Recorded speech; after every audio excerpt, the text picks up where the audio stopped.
Wadada vijana hamjambo. Ok, voilà, ils ont répondu en Swahili. Samedi 14 mars 2020 depuis Bruxelles, conduite par Madame Stéphanie Mbombo de l'ONG La Vie en Essence. Des femmes et jeunes hommes venus de la ville congolaise de Béni se sont entretenus avec la chaîne Euro-Africa TV sur la situation sécuritaire dans leur ville et ses environs. Elles ont donné des témoignages de scènes de tueries auxquelles elles ont assisté et qui glacent le sang. Bonjour et merci pour la confiance que vous avez faite à ma chaîne Info en ligne des Congolais de Belgique et Euro-Africa TV. Et madame, si vous pouvez vous présenter, vite, et puis d'où vous venez, à Béni, etc. Après, on va continuer. Monsieur? Oui, ici c'est Gilbert, je vis de Béni, dans la commune de Bungulu. Ok. Madame? Léonie Amangina, territoire de Béni. Esperance Capitula de Chanzaba, territoire de Béni. Madame? Cambo Wingo Benigne de Ocha. Ok, monsieur. Mwindo Kisoki Lukando de Bunyuka, territoire de Béni. Madame?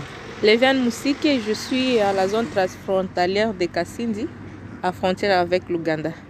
Et madame? C'est Mamie Kakim, moi je viens de Kabasha, à secteur Benimbao. Madame? Guylaine, je viens de Boulambo, Issale, Grabene, territoire de Béni. Et madame? Stéphanie Bombo, je suis ici entre Kinshasa et la Belgique et je représente La Vie en Sens. Ok, merci beaucoup donc, pour ce déplacement. Qui peut nous dire qu'est-ce que vous êtes venu faire en Belgique? Mulikuwa kufanya nini mwinchi ya Belgique hapa? Nani atajibu? Oui. Merci, nous sommes venus de Béni et nous sommes venus à Bruxelles surtout. Nous sommes arrivés le 8 mars, le mois de la femme. C'était pour entreprendre nos activités de tous les jours, les activités pour plaider et défendre les intérêts de la femme paysanne. C'est pour cela que nous sommes arrivés à Belgique. Et premièrement, nous sommes allés visiter certaines coopératives. Et deuxièmement, il fallait voir Madame Stéphanie, qui est notre partenaire, dans l'aide de femmes paysannes. Et surtout les rescapés des massacres de Béni et aussi les rescapés de maladies à virus Ebola. Ok, merci beaucoup. Est-ce qu'il y a la paix à Béni? À Béni, il n'y a pas la paix. Je pense que le reste du monde connaît maintenant Béni à cause de tout ce qui s'y passe. C'est une population qui n'a pas de sens aujourd'hui parce qu'il y a massacre, tueries, kidnapping, vol de tous les biens. Donc vraiment, ça ne va pas à Béni. Il n'y a pas la paix à plus bref. Est-ce qu'il peut y avoir la paix à Béni? La paix peut y avoir à Béni si les dirigeants s'y impliquent vraiment et s'ils mettent leur effort pour sauver la situation de Béni qui est tombée maintenant dans l'oubliette. Nous croyons que vraiment Béni est oublié dans le Congo. On ne sait pas si Béni fait partie encore du Congo, mais si les dirigeants savent que pas de Congo sans Béni, ils peuvent sauver Béni parce qu'ils en ont le pouvoir. Madame, il y a beaucoup de massacres à Béni. Est-ce que vous pouvez nous donner d'abord un exemple auquel vous avez assisté, où vous avez été témoin des massacres? Et ok, dernièrement chez nous à Lungupa, on est venu égorger des personnes. Plus de 14 personnes étaient égorgées une nuit. Et toute la journée, les militaires passaient en demandant aux taximens de les amener. Les taximens ont un peu résisté. Ils leur ont dit qu'ils verront la nuit ce qui arrivera. Ils ont pris des forces. L'un des taximens, en arrivant au bout du village, ils l'ont d'abord égorgé et ont continué maintenant à massacrer les autres. C'est vraiment dommage. Madame, vous aussi, vous avez un témoignage de ce qui se passe comme massacre à Béni? Oui, à massacre à Béni, j'ai participé à une massacre dans le territoire de Béni, précisément à Chanzaba, en revenant au chat à Kalibo. Et vous aviez vu quoi? J'ai vu les massacrer. Ok. Oui. Et on leur coupe les membres ou bien on les a seulement tués? on a seulement tué au moins 10 personnes. Ok. Oui. Madame, c'est Mambele Dada. Oui, coulé. Qu'avez-vous déjà vu à Béni et qui fait mal au cœur? Réponse.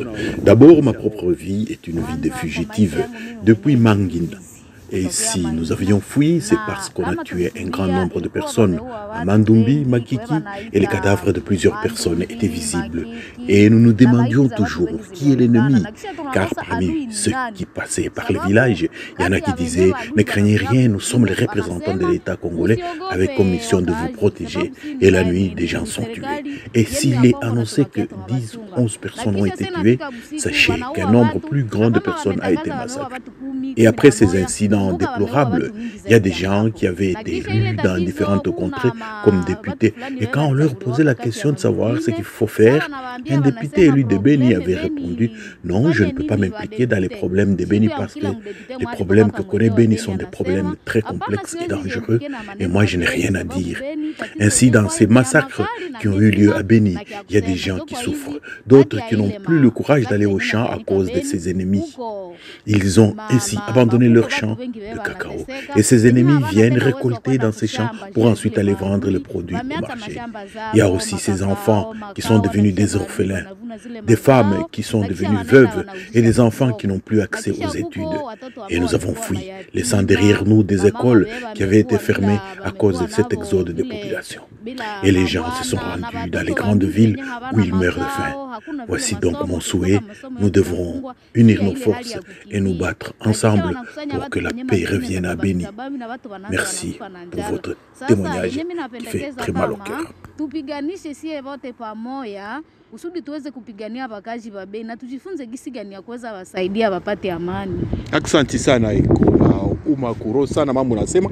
Est-ce que quelqu'un peut donner un témoignage de ce qu'il a vu et qui n'accepte pas? Oui, moi vraiment je déteste le massacre à Beni.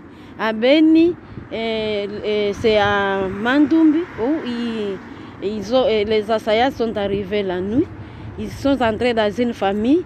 Ils ont décapité papa, ils ont décapité aussi maman, ils ont mis les deux têtes dans une casserole, ils ont commencé à chauffer et après ils ont donné de la viande aux petits enfants.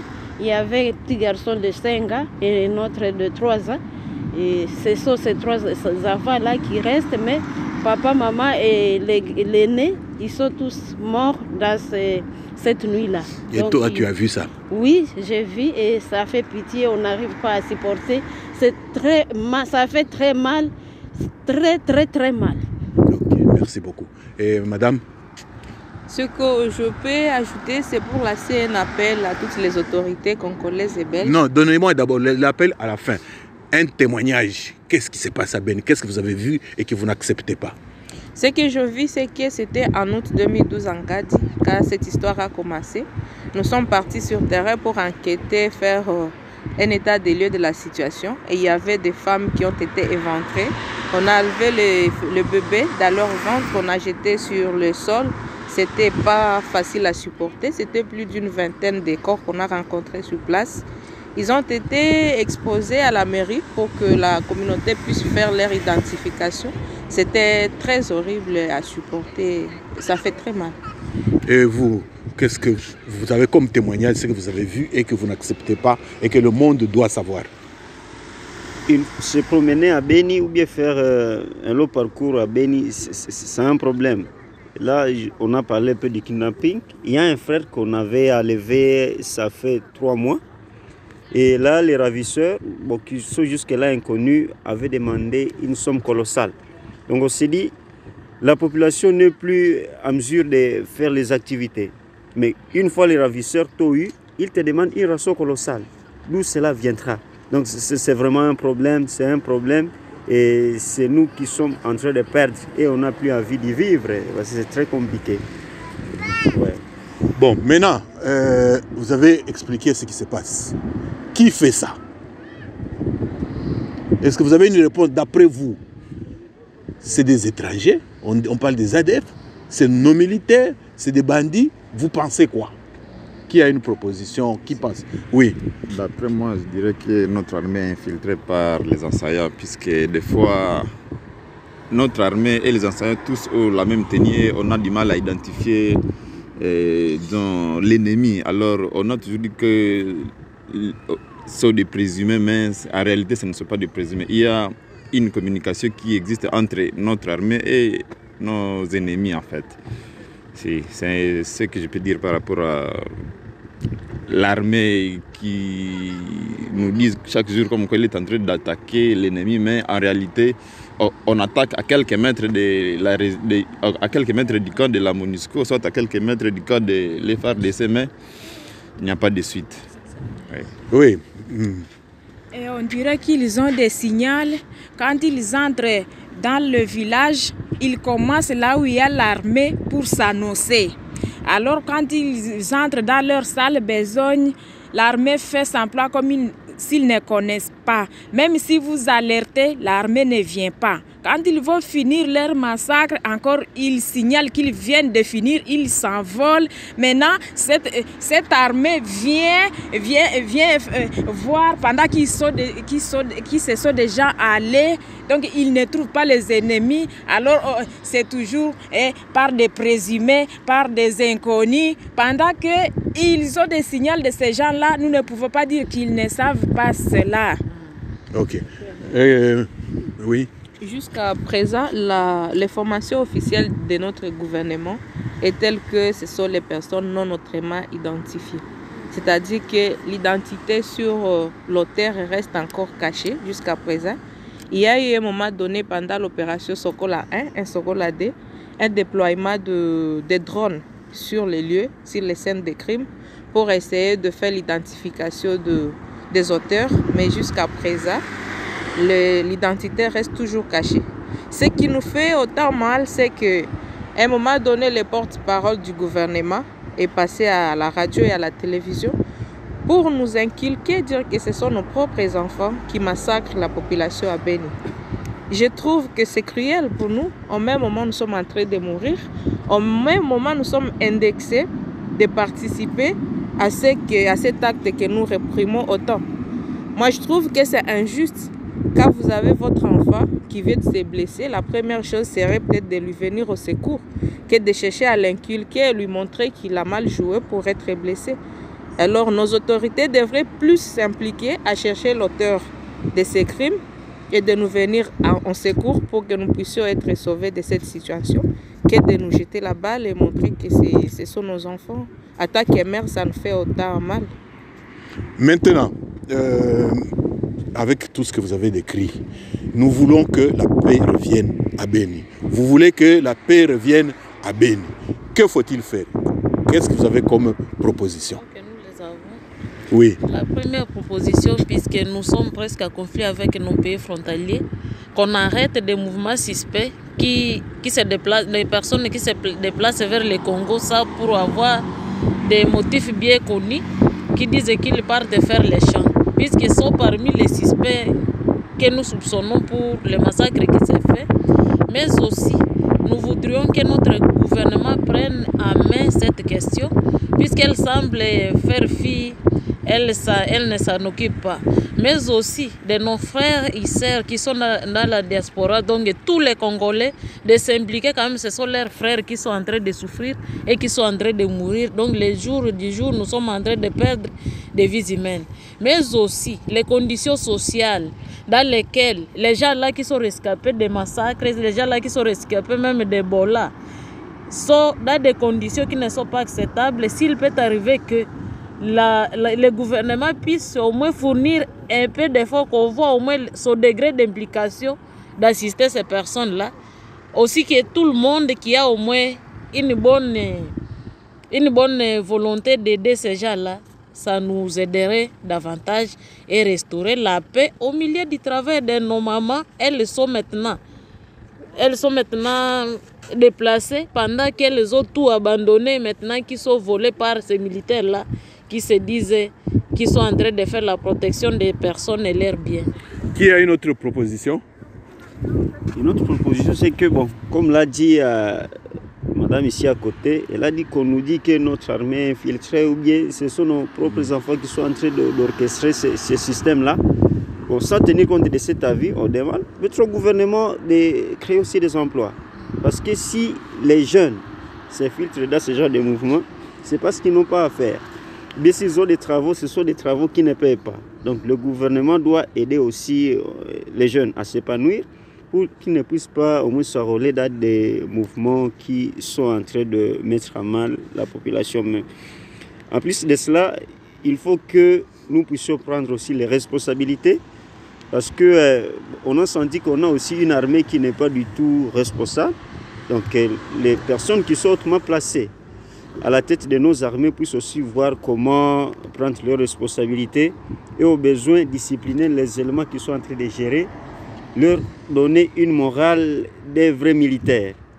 À cela s'ajoute l'équipement même de nos militaires parce qu'on a senti que bon, ils sont moins équipés. Quand il y a par exemple les gens suspects qui opèrent ici, on peut les appeler, ils peuvent arriver 1 heure après, quand l'ennemi s'est déjà évadé. Mais si l'armée était équipée en véhicules et autres matériels pouvant l'aider à bien faire son travail, peut-être on assisterait moins à ce genre de choses qui se passent chez nous. Madame? Tout ce que les autres ont dit, c'est vrai, mais il y a aussi urgence. Puisque même si nous attendons le gouvernement, nous attendons qui que ce soit, il y a urgence aussi de vivre. C'est ainsi que nous appelons aussi à tout le monde qui a une bonne volonté de sauver aussi ces vies-là qui sont encore là, qui souffrent beaucoup, et d'emboîter aussi le pas de Madame Stéphanie dans son organisation Maïcha, qui veut dire la vie. Et il faut sauver de justesse ces gens-là qui sont vraiment en train de souffrir et qui dorment à l'extérieur pendant qu'ils avaient leur propre maison, qui se sont déjà déplacés, qui n'ont plus la propriété de leur champ. Ils sont maintenant à ville, ils sont concentrés à ville. Mais heureusement pour eux, ils ont quand même, ils veulent travailler. Et nous, comme femmes, la femme a plus de compassion pour la vie humaine. C'est pour cela que nous nous mettons pour les aider. Nous prenons des microcrédits et nous les aidons. Nous les formons en nageurs. Nous donnons aussi quelques moyens pour qu'ils puissent faire des petits commerces, des jardins potagers autour de leur parcelle à ville. Et aussi, Madame Stéphanie nous a aidés à donner encore plus de crédits. Et nous demandons aux gens de bonne volonté d'aider. S'il y a quelqu'un qui a les moyens de nous aider, qui passe par Madame Stéphanie, et cette aide va nous parvenir et nous allons aider ces femmes. La semaine passée, nous avons aidé 30 femmes. Nous leur avons servi des kits d'agir et de la paix, 30 et au moins $300 chaque ménage. Et nous comptons aussi encore donner à 30 et nous donnons ça à crédit rotatif puisqu'ils sont nombreux. On ne peut pas arriver à les aider. C'est ainsi que nous lançons l'appel à tout le monde et surtout nos Congolais qui sont au diaspora et aussi les gens de bonne volonté et même le gouvernement belge, s'il peut passer à ces vulnérables qui sont en train de souffrir, qui ont aussi droit à la vie. Merci beaucoup, madame. Bon, nous terminerons en donnant... Maman Esther, vous venez en pleine émission. Oui. Donc, présentez-vous et en 2 minutes, vous dites ce que vous faites pour Béni. Ouais. Je souffre un peu parce que j'ai dû courir.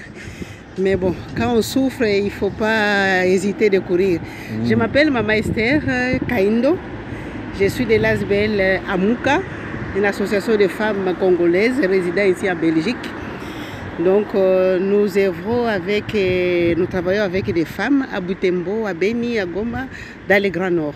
Donc ça fait depuis 1999 qu'on a commencé notre association pour sensibiliser le monde aux problèmes qui se passent au Congo, surtout à l'Est. Merci bien, Maman Esther. Bon, donc, chers amis lecteurs, chers amis téléspectateurs, vous avez suivi les témoignages de nos frères et sœurs qui sont venus de Béni. Il y a urgence. Il y a des gens qui meurent alors qu'on a un gouvernement, alors qu'on a un pouvoir. Il faut que ça cesse. Et avant donc, de donner peut-être un dernier mot de la fin à mes invités, j'ai aussi Madame Stéphanie qui a décidé d'agir pour un temps soit peu aider nos mamans et nos jeunes frères qui viennent de Béni. Madame Stéphanie, qu'est-ce que vous projetez incessamment pour elle? Merci beaucoup M. Kfita d'avoir eu ce cœur sensible pour soutenir nos mamans. Nous avons Nasbel, la vie a un sens, parce que nous avons trouvé que la vie congolaise a un sens. Voilà pourquoi nous trouvons qu'il faut soutenir les femmes de Béni, les femmes qui sont survécues au massacre. Nous ne sommes pas venus ici par pitié, vraiment c'est par détermination, parce que les femmes et les hommes de Béni veulent vivre. C'est pour ça que maman de la Mouka est là et maman Béni. Amouka. Maman Amouka est là. Non, j'ai bien dit Amouka. Ok, ça va. Et là, c'est pour que nous soutenions la vie qu'il y a à Béni. Béni, les gens qui veulent détruire le Congo, les gens qui veulent détruire la paix dans notre pays, nous faire la honte au niveau international, veulent qu'il n'y ait plus de vie à Béni. Alors nous nous battons avec ces femmes qui sont déterminées à ce que la vie puisse continuer à Béni. Nous organisons le 5 juin un concert de charité pour récolter des fonds. Nous voulons arriver à 15 000 €, voire plus, pour commencer un projet de microcrédit avec les femmes déplacées du territoire de Béni. Ces femmes seront formées pour produire des produits artisanaux que nous allons échanger au niveau de la région, au niveau de Kinshasa et au niveau international. Vraiment, soutenons la vie qu'il y a à Béni. C'est la seule façon de venger l'ennemi de la paix du Congo. Nous vous remercions beaucoup, Madame Stéphanie, Maman Esther, nous vous remercions aussi. Et si parmi vous, quelqu'un a un dernier mot, un message à adresser, à notre président, Félix-Antoine Tshisekedi Tshilombo, qu'est-ce que vous avez comme message que vous pouvez lui adresser? Nous interpellons notre président et son Excellence Étienne Tshisekedi Tshilombo. Non, lui c'est Félix. Et Félix Tshilombo, de passer vraiment à Béni. Béni, c'est une partie du Congo et le Congo ne peut pas exister sans Béni. Nous lançons vraiment l'appel qu'il amène la paix à Béni. Il a ses pouvoirs et c'est lui qui a les derniers mots. Il doit le faire et nous le savons. Et nous savons qu'il a ce mandat-là de donner la paix. Béni, nous voulons la paix. Béni, nous voulons la paix. Merci beaucoup. Nous remercions sincèrement des artistes qui ont eu un cœur, vraiment un cœur en or, de nous soutenir dans ces concerts de charité, comme Yannick Nkoyi. Nous remercions Cody, qui est un grand comédien belgo-congolais, un acteur de cinéma, qui a accepté de venir prester pour notre concert. Nous remercions aussi Ange Nawasadio. Nous remercions Barli Barouti, qui sera là, présent pour nous, pour ces femmes et pour le pays. Merci beaucoup. Ok, vous avez ajouté un... Oui, je voulais juste passer un petit message pour encourager nos mamans de Béni. Je vais vraiment féliciter toutes les associations de femmes, ces femmes qui restent debout, malgré la souffrance, malgré les massacres, malgré les viols. Moi, je vais dire, maman Béni, vraiment félicitations. Et vous vous êtes là pour sensibiliser le monde entier, on doit continuer. Nous-mêmes, Congolais, Congolaises, on doit se battre pour notre pays. Il n'y a pas quelqu'un d'autre qui viendra se battre pour nous. Nous devons rester debout, malgré que l'ennemi est là. Si on est unis, on va vaincre l'ennemi. Ça, c'est ça le message que je voulais donner aux mamans, à Butembo, à Béni, à Wicha, à Ngeti, à Goma, partout dans le Congo. Restons debout. Malgré les attaques, malgré les injures, on doit rester debout. Ok, merci. Et amis lecteurs, amis téléspectateurs, donc c'était cet entretien donc, devant l'Atomium à Bruxelles, avec la délégation, la grande délégation qui est venue ici à Bruxelles, qui a voulu parler à partir de la capitale de l'Europe, faire entendre la voix de Béni. Vous avez entendu. Suivez l'émission, partagez, diffusez, envoyez à tous les décideurs, à tous ceux qui, un temps soit peu, peuvent faire quelque chose pour Béni. Mais surtout, mobilisons-nous. Mobilisons-nous pour tous les projets qu'elles ont, parce que ce sont des femmes paysannes, agricultrices. Elles ont besoin d'être soutenues. Créer des petits fonds. Vous avez besoin de leurs adresses. Nous allons faire défiler les différentes adresses. Contactez-les. Montrez que nous sommes solidaires. Béni, c'est le Congo. Le Congo, c'est Béni. Donc, pas de Congo sans Béni. Et alors, au lieu que ce soit un slogan, faisons une action visible. Merci encore une fois. Et donc, nous comptons beaucoup sur votre esprit de solidarité. Merci.